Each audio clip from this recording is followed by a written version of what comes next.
ഹൈന്ദവ ഗ്രന്ഥമായ ലിംഗപുരാണത്തിലെ ദാരിക നിഗ്രഹമാണ് ഇവിടെ പ്രതിപാദിക്കുന്നത്. ദേവാസുര യുദ്ധത്തിൽ അസുരന്മാർ പരാജയപ്പെട്ടതിൽ പ്രതികാരം ചെയ്യാൻ ആഗ്രഹിച്ച രാക്ഷസ സഹോദരിമാരായ ദാരുമതിയും ദാനവതിയും ബ്രഹ്മാവിനെ തപസ് ചെയ്തു. അതിശക്തന്മാരായ പുത്രന്മാർ ഉണ്ടാകണമെന്ന വരം വാങ്ങി.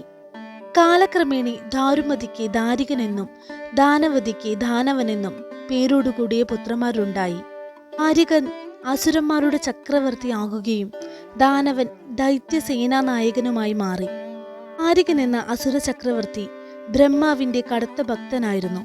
മാതാവായ ദാരുമതിയുടെ ഉപദേശപ്രകാരം പ്രപഞ്ച ചക്രവർത്തിയാകുവാൻ ബ്രഹ്മാവിനെ തപസ് ചെയ്ത ദാരികൻ സ്ത്രീ പുരുഷ സംയോഗത്തോടു കൂടി പിറക്കാത്ത ഒരു സ്ത്രീ മാത്രമേ തന്നെ വധിക്കാൻ കഴിയൂ എന്ന വരം വാങ്ങുന്നു. ഒരു തുള്ളി രക്തം പോലും വീഴാതെ, കൂടാതെ 10,000 ആനകളുടെ ശക്തിയും ബ്രഹ്മദണ്ഡും ബ്രഹ്മമന്ത്രവും വരമായി നേടി.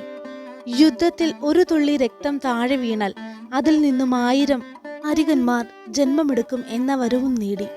ഈ അനുഗ്രഹത്താൽ വളരെ ശക്തനായ ദാരികൻ ഭൂമിയിലും സ്വർഗത്തിലും നാശം വിതയ്ക്കുന്നു. സ്ത്രീകൾ അബലകളും അംഗരാഗങ്ങളിൽ ഭ്രമിക്കുന്നവരുമാണെന്ന് ചിന്തിച്ച് ദാരികൻ സ്ത്രീകളോട് പുച്ഛമായിരുന്നു. തന്നെ വധിക്കുവാൻ ആർക്കും സാധിക്കില്ലെന്ന് കരുതിയ ദാരികൻ തനിക്ക് അമരത്വം സിദ്ധിച്ചതായി കരുതി. സർവ്വലോകങ്ങളും ദാരികന്റെ ആധിപത്യത്തിൽ വരുന്നു. ദാരികന്റെ അതിക്രമത്തിൽ എല്ലാം നഷ്ടപ്പെട്ട ദേവന്മാർ മഹാവിഷ്ണുവിൽ അഭയം തേടുന്നു. ഭഗവാന്റെ ഉപദേശപ്രകാരം എല്ലാവരും കൈലാസത്തിലെത്തി മഹാദേവനെ കണ്ട് സങ്കടം പറഞ്ഞു. ദാരികന് സ്ത്രീകളോട് പുച്ഛമാണെന്നും എന്നറിഞ്ഞ മഹാദേവൻ അവന്റെ അന്തികയെ സൃഷ്ടിക്കുവാൻ തീരുമാനിക്കുന്നു.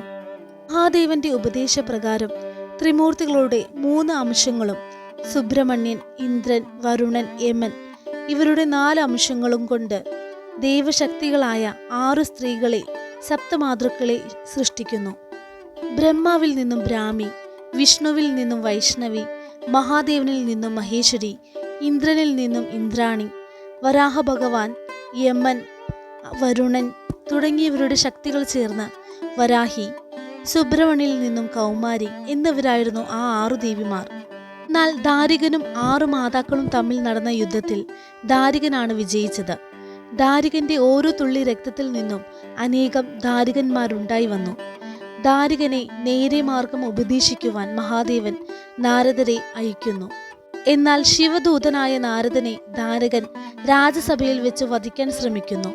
നാരദൻ ശിവപാദങ്ങളിൽ അഭയം തേടുകയും ഇതിൽ കോപിഷ്ഠനായ ശിവൻ തന്റെ 3-ാം കണ്ണ് തുറക്കുകയും തൃക്കണ്ണിലെ അഗ്നിയിൽ നിന്നും ലോകമാതാവായ ആദിപരാശക്തി ശ്രീ ഭദ്രകാളി രൂപത്തിൽ സർവ്വ ആയുധധാരിയായി മനോഹരമായ കറുത്ത നിറത്തോടെയും കോടി സൂര്യന്മാരുടെ തേജസ്സോടെയും പ്രത്യക്ഷപ്പെടുന്നു. ദാരികനെ വധിച്ചുകൊണ്ട് ലോകത്തിന് മംഗളം ചെയ്യുവാൻ ശിവൻ ഭദ്രകാളിയോട് ആവശ്യപ്പെടുന്നു. വേതാളിയുടെ തോളിലേറി അതിവേഗം ഭഗവതി ദാരികാപുരയിലേക്ക് കുതിച്ചു. കൂളികളും ശിവന്റെ ഭൂതഗണങ്ങളും ദേവിക്ക് അകമ്പടി സേവിച്ചു. ദാരികാപുരിയിലെത്തിയ ഭദ്രകാളി ഉഗ്രരൂപം പ്രാപിച്ചു. ഭദ്രകാളിയുടെ പോർവിളിയിൽ ദാരികാപുരി നടുങ്ങി. ദാരികന്റെ ഉള്ളിൽ നേരിയ ഭയമുണ്ടായെങ്കിലും തന്റെ വിജയത്തിനു വേണ്ടി ബ്രഹ്മമന്ത്രം നിരന്തരം ചൊല്ലാൻ ഭാര്യയെ ഉപദേശിച്ചു. ദാരികൻ സർവ്വസേനത്തെയും കൂട്ടി യുദ്ധത്തിന് പുറപ്പെട്ടു. എന്നാൽ ആകാശയുദ്ധം നടത്തിയിട്ടു പോലും വീരനായ ദാരികനെ വധിക്കുവാൻ ആദ്യം ഭഗവതിക്ക് കഴിഞ്ഞില്ല.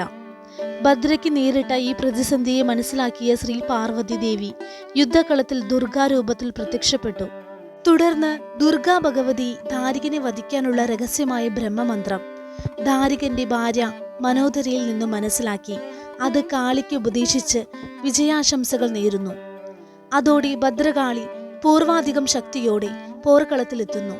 തുടർന്ന് കാളിയും ദാരികനുമായി ഭയാനകമായ യുദ്ധം നടക്കുന്നു. യുദ്ധത്തിൽ വരാഹി ദേവിയും സൈന്യത്തിൽ ഉൾപ്പെടുന്നു. അവസാനം ദാരികൻ ബ്രഹ്മതണ്ടുകൊണ്ട് ഭഗവതിയെ പ്രഹരിക്കാൻ തുടങ്ങുന്നു. ബ്രഹ്മതണ്ട് പിടിച്ചു വാങ്ങിയ ഭഗവതി അതിനാൽ ദാരികനെ പ്രഹരിക്കാൻ തുടങ്ങുന്നതിന് മുമ്പ് തന്നെ ഭയന്നൊടിയ ദാരികൻ പാതാളത്തിൽ അഭയം പ്രാപിക്കുന്നു. പാതാളത്തിൽ ദാരികനുണ്ടെന്ന് മനസ്സിലാക്കിയ ദേവി പാതാളത്തെ തന്റെ കാർകൂന്തലാൽ ഇരുട്ടിലാക്കുകയും നാവ് പാതാളത്തിന്റെ വഴിയിലേക്ക് നീട്ടിയിരിക്കുകയും ചെയ്യുന്നു. ഇരുട്ട് പരന്നപ്പോൾ രാത്രിയായെന്ന് കരുതി പുറത്തു വന്ന ദാരികനെ തൽക്ഷണം കാളി വധിക്കുന്നു. ദാരികന്റെ ഒരു തുള്ളി രക്തം പോലും നിലത്ത് വീഴാൻ അനുവദിക്കാതെ ദാരികന്റെ രക്തവും മാംസവും ദേവി വാഹനമായ വേതാളിയും ഭൂതഗണങ്ങളും ഭക്ഷിക്കുന്നു. ഈ സമയം ബ്രഹ്മാദിദേവകൾ ആകാശത്തു നിന്നും പുഷ്പവൃഷ്ടി നടത്തുകയും ഭഗവതിയെ സ്തുതിക്കുകയും ചെയ്യുന്നു. അങ്കക്കലി അടങ്ങാത്ത ഭദ്രകാളി ദാരികപുരി ഇടിച്ചു തകർത്ത് തരിപ്പണമാക്കുകയും തുടർന്ന് ദാരിക ശിരസും കയ്യിലേന്തി ഭദ്രകാളിയും കൂട്ടരും വിജയാർവത്തോടെ കൈലാസത്തിലേക്ക് തിരിക്കുന്നു.